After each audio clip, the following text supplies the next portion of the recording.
And we're back here on SportsLine talking about the Titans tonight. Day off today. They're back on the field tomorrow morning. And don't forget, a couple good opportunities to get out and see this team. They're open throughout training camp, but a lot of you work in the morning, can't get out and catch an 8:55 practice like you'll have tomorrow morning.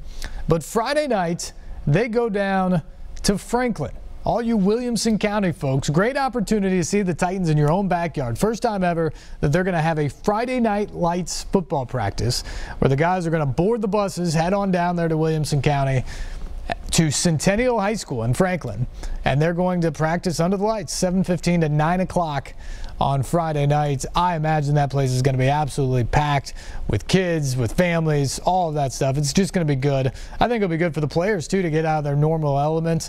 So that'll be fun on Friday night. And then Saturday is their annual dress rehearsal over at the stadium to get in and kind of go through a game day routine. That'll also be open to the public. That kickoff, so to speak, will be at 6 o'clock. So a couple of opportunities to get out, see this team under the lights this weekend.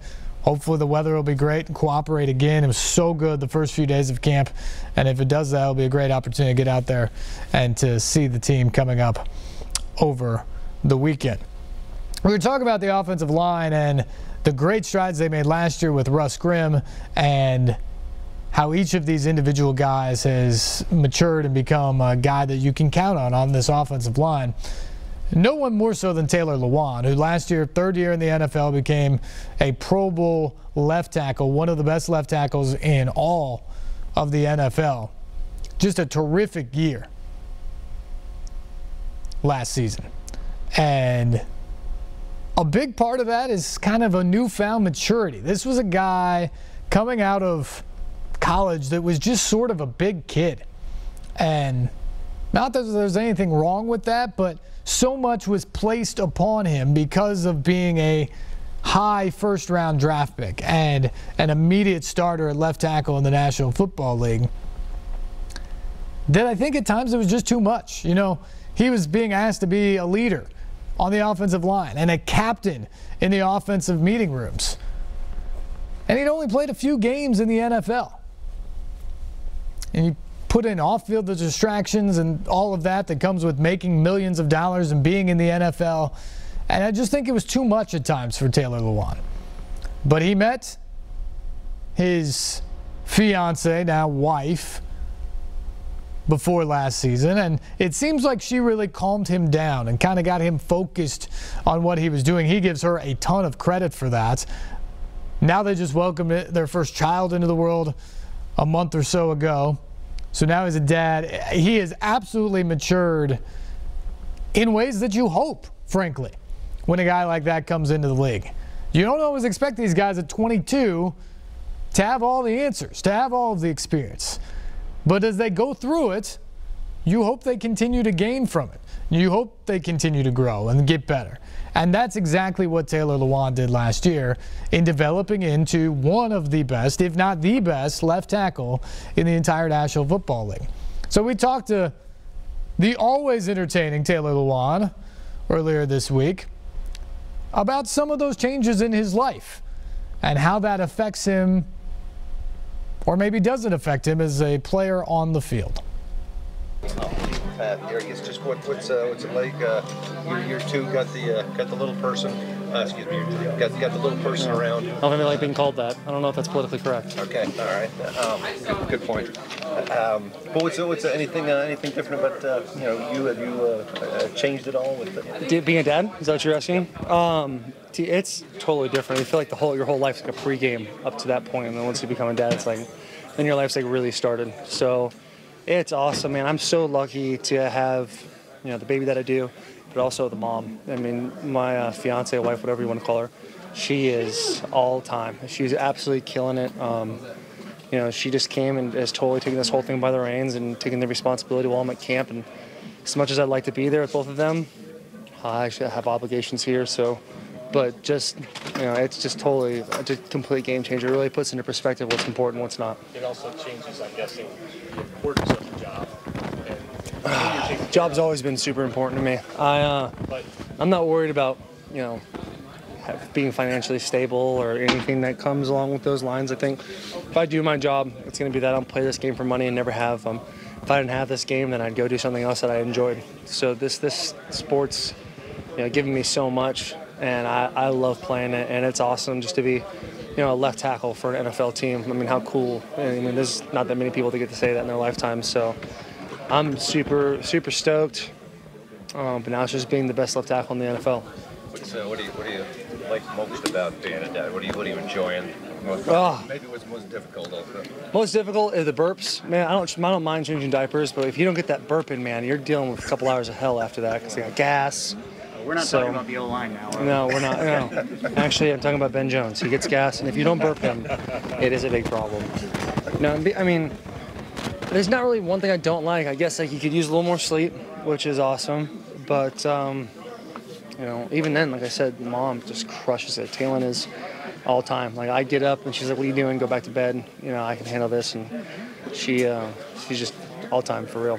Your group obviously took a large step last year. Yeah. What's the next step this year? We've said it last year. We said it this year. We want to be the best offensive line in the league. That goes along with just protecting Marcus. We got to protect Marcus and give our running backs opportunities to get yards. We don't have to do anything more than that. Just protect our quarterback and give our running backs yards. So it's a cool task we have ahead of us. Much easier is it to tone for that. Yeah. Trying to do that. Yeah. A day like today to set the tone. It's part of the gig, man. The camps, this gets you where you need to go, especially when you go into that long, grueling season. You have to go through this part, and this is when it's not necessarily the most fun in the world, but you find out where you're at, where you need to improve, and go from there. Talking about taking that next step with them, just how much easier is it when you have the same 5 guys and the core? It's awesome, man. We got such a good group here. It's such a tight-knit group.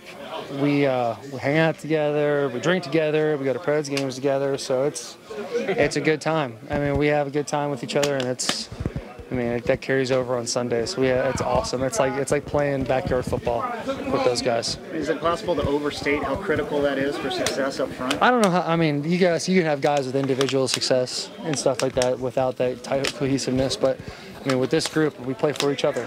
I know Q's got my back on which plays and which plays I got his back. Ben's always going to put us in the right place, and Jack and Josh got their gig going over there, and we all have such unique personalities. It's kind of interesting to see. It's kind of weird how we all mesh so well. Who's the leader? You said when you put the pads on, it separates the men from the boys. Yeah. There are more men out there than boys. You find out who's. Yeah, I'd say there's more men than boys. I mean, there's a lot of guys here. You got. I can't really say anything else other than myself. That's all I can really focus on during camp, and that's, I got to play as hard as I can. What's up, Q? And I can only focus on myself. So, but you definitely find out who wants it and who doesn't. Who's there to wear the jerseys and eat the steaks, and who's really there to be good. The always entertaining Taylor Lewan talking about fatherhood and this offensive line and the quirks amongst their personalities. But, man, they get along together so well. We saw that during the Predators run this past spring. Those guys were always together, always hanging out, always being a part of the fun, but they're also a part of the business for the Titans. And they get down to it when they practice, and when they hit the field on Sunday, they believe they're going to get the job done. And as you heard Taylor say, they believe they can be the best offensive line in the National Football League this year. If they are, this Titans offense can be really good because of those weapons, because of the quarterback and Marcus Mariota. But those guys up front, the big uglies, so to speak, they really set the tone for this offense. Don't forget, our phone lines are open. 737-7767 is the number. We want to hear from you tonight. Sandra has called in. Sandra, good evening. Hi. Welcome to the program. Thanks for the call. You're welcome. My question is, I appreciate the Titans, what they did last season, but who do we have as a backup quarterback? A good backup quarterback. I hope he don't get hurt, but so far he's proven to get hurt, Mariota.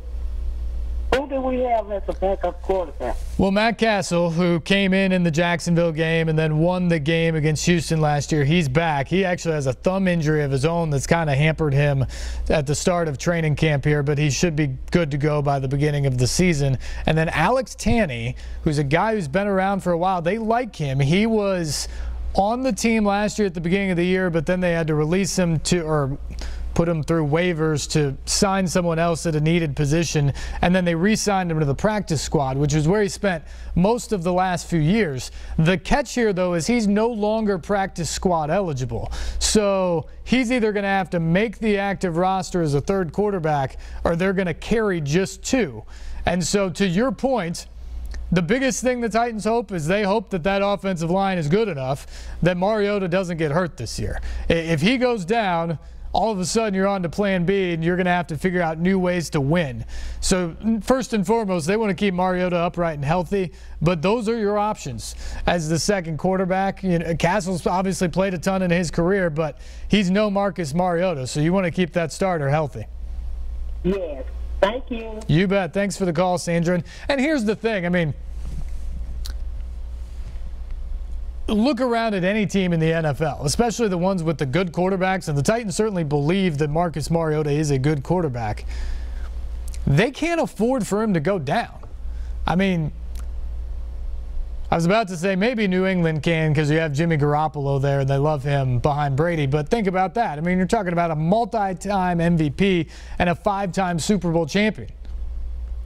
They can't afford for Tom Brady to go down, even with Garoppolo sitting there. Packers can't afford for Aaron Rodgers to go down, just like the Saints can't afford for Drew Brees to go down. If you have one of those elite quarterbacks, if he gets hurt, you're in big-time trouble. And that will be the case for the Titans. And you're right, it is alarming that in both seasons that Mariota got hurt.